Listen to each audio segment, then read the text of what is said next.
Cold blue dawn. Footsteps echoed in the stillness. Mary ran, her breath uneven. She panicked. No, this can't be. Where is he? Peter, I have to tell Peter. She disappeared into the dim morning light. The tomb stood open. The stone had already been rolled away. Inside, the linen cloth lay folded. No body, no explanation, only silence. Nothing made sense. How had it come to this? It was the night of the Passover. One by one they entered the upper room. The table had been prepared, unleavened bread, bitter herbs, the lamb, everything as it always was. But that night, something felt different. The air was heavier, tighter, as if the room itself was holding its breath. Truly, I tell you, one of you would betray me. Silence followed. Peter was shaken. Surely not I, Lord. Rabbi, who is it? Jesus reached for the bread. At the same moment, Judas reached too. Their hands met in the dish. Jesus lifted his eyes and looked at him. What you are about to do quickly. Judas stood and stepped into the night. Jesus took the bread, gave thanks, and broke it. Take and eat. This is my body, broken for you. He lifted the cup and said, Drink it, all of you, for this cup is the new covenant in my blood, poured out for many. The night had fallen, the Passover meal now over. Cool air met them as they stepped outside, and as they had done before, they walked beyond the city walls toward the olive grove called Gethsemane. Moonlight filtered through the trees. The ground crunched beneath their feet. Jesus walked ahead, but his pace slowed. His breathing grew heavy. Then he stumbled. The others reached for him. Master! Jesus steadied himself. His face carried a weight deeper than words. My soul is sorrowful, even to the point of death. Stay here. Watch with me. He moved a little farther and fell to his knees, his hands pressed into the earth. Father, if it is possible, let this cup pass from me. A drop fell, dark, heavy. Yet not my will, but yours be done. He rose and returned to them. They had fallen asleep. Jesus stood over them, not with anger, but with grief. Could you not watch with me, even 1 hour? Beyond the olive trees, a faint glow appeared. At first distant, then nearer. Torches. Their light flickered through the branches. Jesus lifted his head. He had known this moment would come. He turned to his disciples, who had drifted into uneasy sleep, and gently stirred them awake. Rise, let us go. My betrayer is at hand. The sound reached them next. Footsteps, the clink of metal, low voices, hushed but urgent, and then they were surrounded. From every side, men emerged between the trees, their torches casting sharp, shifting light across the ground. At the front was Judas. He stepped forward with a familiarity that no longer belonged. Rabbi, he said, and he kissed him. Everything shifted. Hands moved in at once to lay hold of Jesus. Voices rose.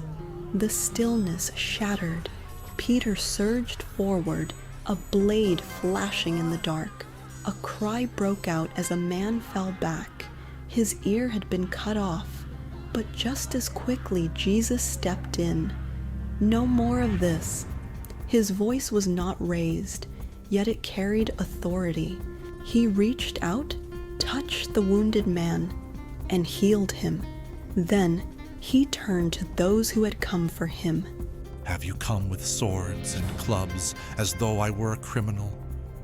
Day after day I was with you in the temple teaching, and you did not seize me. But this is your hour and the power of darkness. There was no resistance after that, only surrender.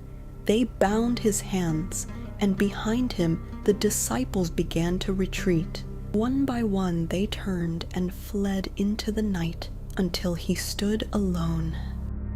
They led him through the dark streets to the house of the high priest Caiaphas. Inside, voices clashed from every side. Accusations were thrown forward, urgent, inconsistent, relentless. But he said nothing.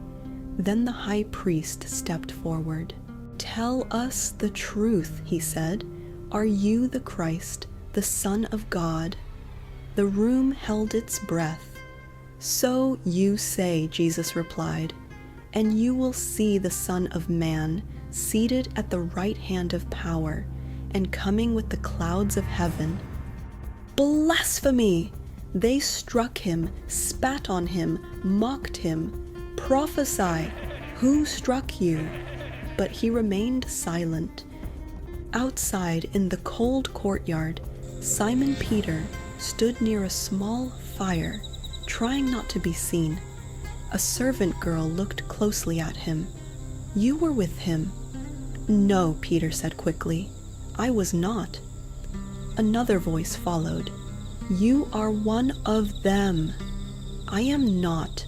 Then a third, more certain. "But you are Galilean." Fear rose suddenly. "I do not know the man." And at once a rooster crowed. The sound cut through the night. Peter froze and remembered. Before the rooster crows, you will deny me 3 times. His face broke. He turned away and wept. At dawn, they brought Jesus before the governor, Pontius Pilate. The crowd had gathered, watching, waiting. Pilate studied him. "Are you the king of the Jews?" "You have said so," Jesus replied. The accusations continued, but Jesus gave no defense. Pilate saw no guilt in him, but the crowd had already decided. It was the governor's custom each year during the Passover celebration to release one prisoner to the crowd, and at that time they had a notorious prisoner whose name was Barabbas, a thief and murderer. "Whom do you want me to release?" Pilate asked. "Jesus or Barabbas?" "Barabbas!" they shouted. "What then shall I do with Jesus?" The answer came like a wave. "Crucify him!" Louder! "Crucify him!" And in the end, Pilate gave the order. They scourged him. Blows fell again and again. A crown of thorns was pressed onto his head, and blood ran down his face. They mocked him. "Hail, King of the Jews!" Then they placed the cross upon him, and he walked, step by step, through the city, under its weight, through the noise of voices and watching eyes. His hair, under the weight of the cross, hung nearly to the ground. Behind him were sounds of wailing. Along the way, they came across a man named Simon, who was from Cyrene, and the soldiers forced him to carry Jesus' cross until they came to the place called Golgotha. There, they laid him down. Nails pierced his hands, his feet. The cross was raised, and he hung. On either side of him, 2 criminals. One mocked him, "Save yourself and us." But the other spoke, broken and honest. "We are punished justly, but this man has done nothing wrong. Jesus, remember me when you come into your kingdom." Today, you will be with me in paradise. Then darkness fell. not slowly, but as though the light itself had withdrawn. From midday until the 9th hour, the land remained under its shadow, and on the cross he spoke, "Father, forgive them, for they do not know what they are doing." Time passed. Breath grew heavier. Then, My God, why have you forsaken me?" and moments later, "It is finished." and with that, he gave up his spirit. The earth shook, the ground trembled, and far away in the temple, the veil was torn from top to bottom. What had once been closed was now open. Those who stood watching felt it. Even the soldier at the foot of the cross testified, surely this was the Son of God. As evening approached, a man named Joseph of Arimathea came forward and asked for Jesus' body. He wrapped him carefully in linen and laid him in a new tomb cut from stone. A great stone was rolled across the entrance, and everything grew quiet. The Sabbath passed, and early on the 3rd day, while it was still dark, Mary Magdalene came to the tomb. She stopped. The stone had already been moved. Fear struck first. She turned and ran. "They have taken the Lord out of the tomb," she told the disciples breathlessly, "and I do not know where they have laid him." Peter and another disciple ran with her. They entered the tomb. The linen cloth lay there, folded, but the body was gone. They did not understand, and after a while, they left. But Mary stayed, alone. She stood outside the tomb, weeping. When she looked inside, she saw 2 figures in white, seated where his body had been. "Woman, why are you weeping?" "They have taken my Lord," she said, her voice trembling, "and I do not know where they have laid him." She turned away, and there, standing behind her, was a man, still, quiet. She did not recognize him. Thinking he was the gardener, she pleaded, "Sir, if you have carried him away, tell me where you have laid him, and I will take him." There was a pause, a moment suspended between grief and something else.